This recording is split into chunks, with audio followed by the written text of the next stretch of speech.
island off the coast of Costa Rica, a billionaire with a dream, and a drop of prehistoric blood trapped in amber. When Steven Spielberg released Jurassic Park in 1993, he didn't just make a summer blockbuster. He fundamentally changed how movies were made, how special effects were used, and how audiences experienced pure cinematic terror. Even after 3 decades, multiple sequels, and billions of dollars in box office revenue, Jurassic Park remains an untouchable masterpiece. Modern movies have 10 times the budget, thousands of times more computer power, and rarely do they match the tension, awe, and heart of this 1993 classic. Today we are breaking down why Jurassic Park is a perfect movie. We'll look at the masterclass in pacing, the timeless blending of digital and practical effects, and the Steven Spielberg magic that keeps us coming back all these years later. If you love deep cinema dives, hit that subscribe button right now. Let's talk about the major problem with modern movies today. They rush into the action too quickly. If Jurassic Park was made today, the dinosaurs would be killing and eating people within 10 minutes of the first frame. However, in 1993, Steven Spielberg understood the power of anticipation. Taking a page from his own film Jaws, you don't see the T-Rex until halfway through the movie. The movie takes its time. It spends 45 minutes setting up the science, discussing the ethics of cloning, and developing and building this sense of absolute wonder. When we finally see the massive Brachiosaurus eating leaves from the treetops, the audience feels the same awe that Doctors Grant and Sattler feel. Spielberg establishes the majesty of these creatures before he unleashes the horror. This makes the eventual breakdown of the park feel tragic and not just chaotic. We aren't just waiting for dinosaurs to eat people. We are watching a magnificent dream collapse in real time. Steven Spielberg's Jurassic Park is a masterpiece. Most people remember it for the dinosaurs. However, the real secret to its enduring legacy is not the prehistoric beast. It is the masterclass in character-driven development and narrative patience. Look at how Spielberg introduces our lead character, Dr. Grant. He is a man completely out of sync with the future. On the helicopter down to the island, he can't even figure out how to work the 2-piece seatbelt. This isn't a joke in the movie, it is clever foreshadowing. Grant represents the old world, the analog, the tactile. He represents a prehistoric kind of mindset. And he is deeply skeptical of rapid advancing technologies. He starts the film hating children and hating technology. This sets up the core thematic conflict of the movie. It's not humans versus dinosaurs. It's Hammond's blind corporate optimism versus Grant's grounded, cautious realism. Every character in the film serves a specific ideological purpose. Ian Malcolm is the chaotic voice of mathematical uncertainty, Ellie Sattler represents empathetic science, and John Hammond is the ultimate avatar of unchecked capitalism disguised as childhood wonder. Because we understand who these characters are, the spectacle works. When they finally see the giant Brachiosaurus, Steven Spielberg doesn't show the audience the Brachiosaurus, he shows us the character's reaction to seeing this magnificent dinosaur. We see the awe in their eyes. We feel the weight of the moment because the film spent 45 minutes building up the philosophy before actually showing a live dinosaur. When the action finally hits, it relies on groundbreaking movie techniques that still outshine most modern movies today. Jurassic Park used a revolutionary mix of industrial light and magic's pioneering digital effects and Stan Winston's practical full-scale animatronics of live dinosaurs.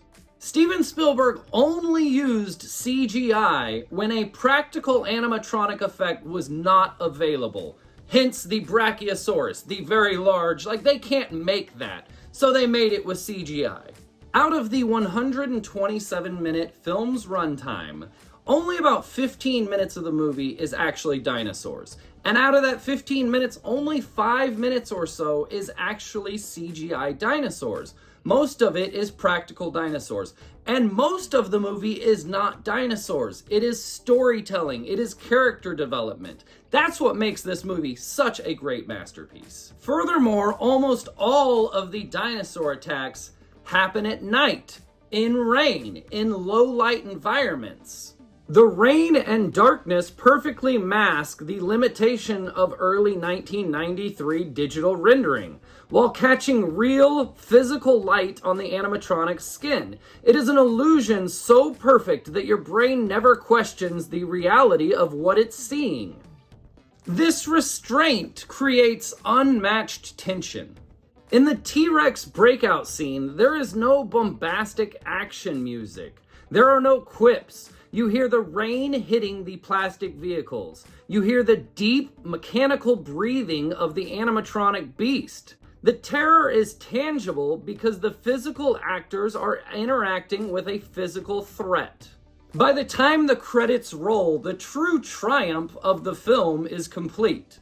Dr. Alan Grant, a man who couldn't fasten his seatbelt and hated kids, is now protecting 2 children. He has evolved. The dinosaurs forced the characters to adapt, and the emotional journey is just as satisfying to us as the spectacle of the movie.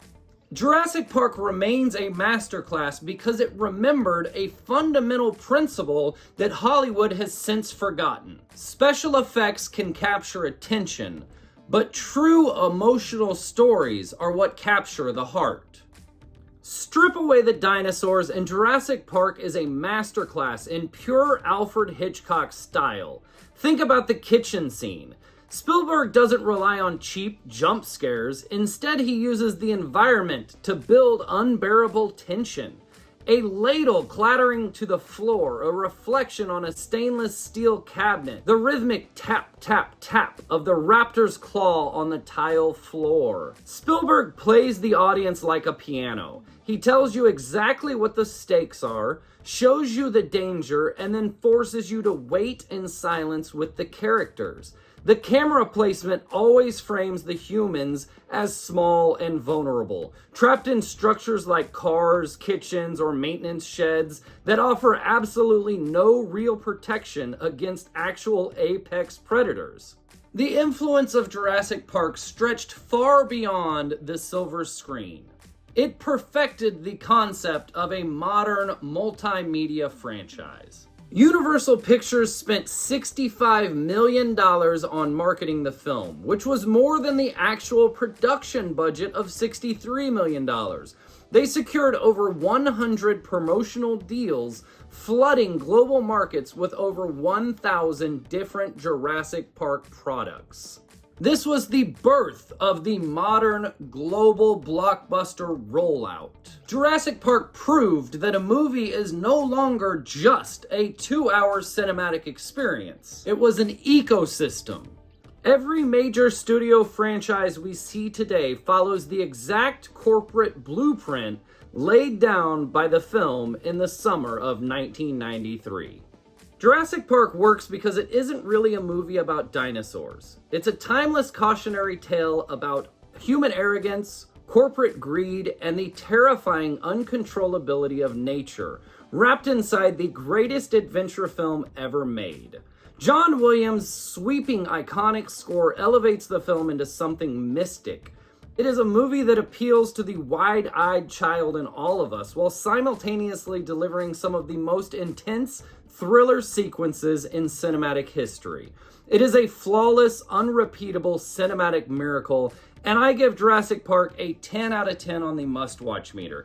I'm giving it an 11 out of 10 on my jam meter. It's up there with Jaws and maybe 3 or 4 other movies. This is a great fucking movie. I absolutely love it. And for our rewatchability calendar, I'm giving it a once a year. I'd probably watch this movie about every 8 months, but at least once a year. This is a fantastic film, and it is obviously one of my favorite films of all time. I was 7 years old when this movie released in theaters, I grew up watching this thing on VHS. I watched this movie so many times. I absolutely loved it.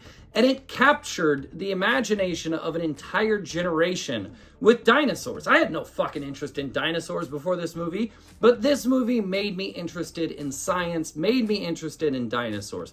This changed the projected future of a lot of children in my age demographic.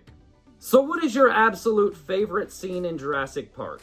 Is it the T-Rex breakout? Is it the raptors in the kitchen? The majestic introduction of the Brachiosaurus? Or are you like me? My favorite moment is the sick Triceratops. Let me know in the comment section below. If you enjoyed this look back at a masterpiece, please smash that like button, share the video with a fellow film buff, and subscribe so you never miss our movie reviews.